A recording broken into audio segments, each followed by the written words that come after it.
નમસ્કાર. ક્યારેય વિચાર્યું છે કે આપણો ફોન, આપણું લેપટોપ કે પછી આપણો સ્માર્ટ ટીવી આ બધા નિર્ણયો કેવી રીતે લે છે? આજે આપણે એ જાદુ પાછળનું વિજ્ઞાન સમજવાના છીએ. ચાલો સીધા જ કમ્પ્યુટરના મગજની અંદર એક ડોક્યું કરીએ અને જોઈએ કે એ હા કે નાનું ડિસિઝન કેવી રીતે લે છે. તો સૌથી પહેલો અને પાયાનો સવાલ, આ મશીનો પસંદગી કરે છે કેવી રીતે? જરા વિચારો, આપણું સ્માર્ટફોન કેવી રીતે જાણે છે કે આપણે સાચો પેન નાખ્યો છે? કે પછી આપણો એસી કેવી રીતે નક્કી કરે છે કે બસ હવે રૂમ ઠંડો થઈ ગયો છે અને બંધ થવાનો સમય છે? આ બધાની પાછળ એક બહુ જ સરળ તર્ક છુપાયેલો છે. અને આ બધા જાદુ પાછળનો જે મુખ્ય હીરો છે ને, એ છે કન્ડિશનલ જમ્પ. અને નામ સાંભળીને ગભરાવાની બિલકુલ જરૂર નથી. આનો મતલબ એકદમ સિમ્પલ છે. આ કમ્પ્યુટરનો જો તો વાળું નિયમ છે. જેમ કે જો રૂમનું તાપમાન 25 ડિગ્રીથી વધી જાય તો એસી ચાલુ કરી દેવાનું. બસ આટલો સરળ નિયમ જ આખી ડિજિટલ દુનિયાનો પાયો છે. તો ચાલો આ જોતોમાં થોડું ઊંડા ઉતરીએ. આ બધા નિર્ણયોની શરૂઆત થાય છે ક્યાંથી? એ શરૂ થાય છે કમ્પ્યુટરના સૌથી નાના, એકદમ પાયાના એકમથી, જેને આપણે બીટ કહીએ છીએ. એ એક નાનકડી સ્વિચ જેવું છે. કલ્પના કરો કે કમ્પ્યુટરનું જે મગજ છે, એટલે કે એનું પ્રોસેસર, એમાં કરોડો નાની નાની લાઇટ લાગેલી છે.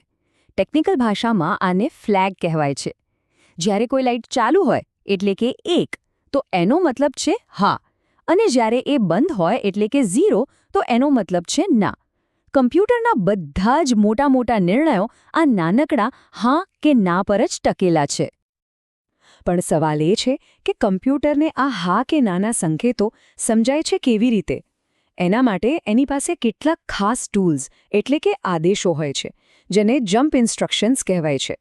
આ એવા આદેશો છે જે કમ્પ્યુટરને કહે છે કે ભાઈ, જો શરત પૂરી થાય તો આગળ આ કામ કરવાનું છે. હવે આ સ્લાઇડ પર જે દેખાઈ રહ્યું છે એ જોઈને બિલકુલ ગભરાતા નહીં. આ સીધું જ એક ટેકનિકલ પુસ્તકમાંથી લીધું છે. આને આપણે પ્રોસેસર માટે એક મેનુ કાર્ડ સમજી શકીએ. જેમ રેસ્ટોરન્ટમાં મેનુ હોય ને, એમ આ પ્રોસેસરને કહે છે કે એક નાનકડી લાઇટ ચાલુ છે કે બંધ, એના આધારે કયા કયા કામ કરી શકાય છે. ચાલો આમાંથી કેટલાકને એકદમ સરળ રીતે સમજીએ. ચાલો પહેલો આદેશ જોઈએ.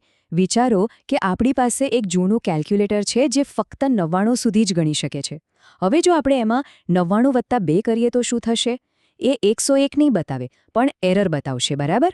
કમ્પ્યુટરમાં પણ આવું જ થાય છે. જ્યારે કોઈ ગણતરી એની લિમિટની બહાર જતી રહે ત્યારે એક ફ્લેગ એટલે કે પેલી લાઇટ ચાલુ થઈ જાય છે.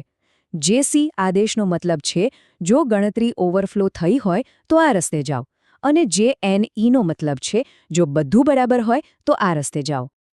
હવે આ આદેશો જુઓ. આ થોડા વધારે ફ્લેક્સિબલ છે. આ કમ્પ્યુટરને કોઈપણ સ્વિચને ચેક કરવાની છૂટ આપે છે. જેમ કે કમ્પ્યુટર પૂછી શકે છે, શું યુઝરે મ્યુટ બટન દબાવ્યું છે? જો જવાબ હા હોય તો અવાજ બંધ કરી દો. આનાથી જ તો આપણા પ્રોગ્રામ્સ આપણી સાથે વાત કરી શકે છે, આપણી ક્રિયાઓ પર પ્રતિક્રિયા આપી શકે છે. એટલે જ આ ખૂબ પાવરફુલ છે. અને હવે આ જુઓ. આ એક સ્પેશિયલ કેસ છે. JBC. આ બહુ જ સ્માર્ટ આદેશ છે. એ ખાલી સ્વિચ ચેક નથી કરતો, પણ જો સ્વિચ ઓન હોય તો એ તરત જ એને ઓફ પણ કરી દે છે. આ તો એક કાંકરે 2 પક્ષી મારવા જેવું થયું.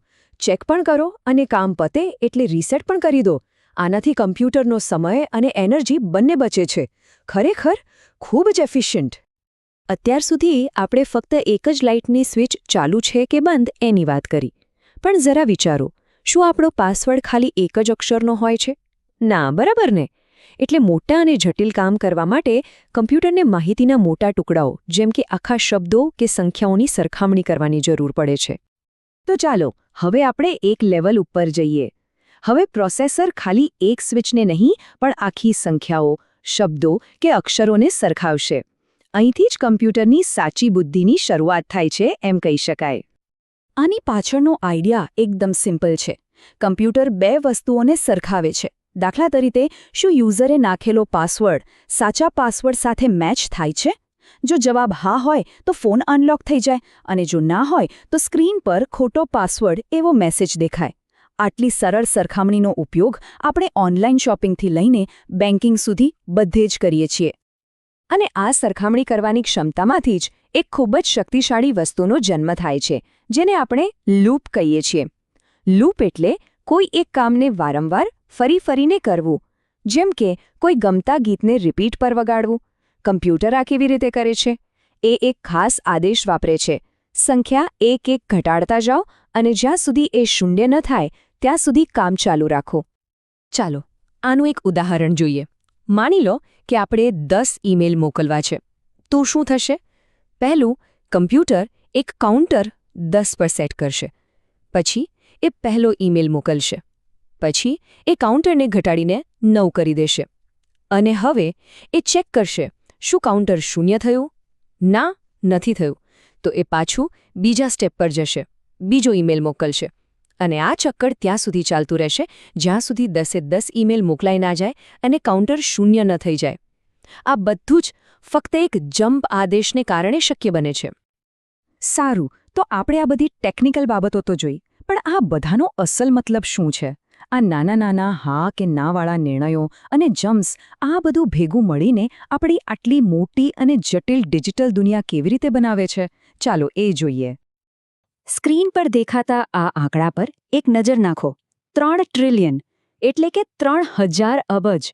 આટલા બધા હા કે નાવાળા નિર્ણયો આપણો સ્માર્ટફોન કે લેપટોપ માત્ર 1 સેકન્ડમાં લઈ શકે છે. 1 સેકન્ડમાં 3000 અબજ નિર્ણયો. આ સ્પીડ ખરેખર અકલ્પનીય છે અને આ જ સ્પીડ આપણી આધુનિક ટેકનોલોજીને શક્ય બનાવે છે. અને આજની સૌથી મહત્વની વાત છે આખી વાતનો સાર. આપણે જે વિડીયો ગેમ રમીએ છીએ, જે ઓનલાઈન વિડીયો જોઈએ છે કે પછી જે સ્પ્રેડશીટ પર કામ કરીએ છીએ, આ બધું જ એના પાયામાં તો પેલા નાના સેકન્ડમાં હજારો કરોડો વખત લેવાતા જો તો વાળા નિર્ણયો પર જ બનેલું છે. તો આજે આપણે જોયું કે કેવી રીતે જો તો જેવો એક સાવ સરળ નિયમ આખી ડિજિટલ દુનિયાને ચલાવી રહ્યો છે. આ આપણને વિચારવા પર મજબૂર કરે છે કે આપણી આસપાસની ટેકનોલોજી પાછળ બીજા કયા આવા સરળ પણ ખૂબ જ શક્તિશાળી નિયમો છુપાયેલા હશે. આના પર વિચારવા જેવો ખરું.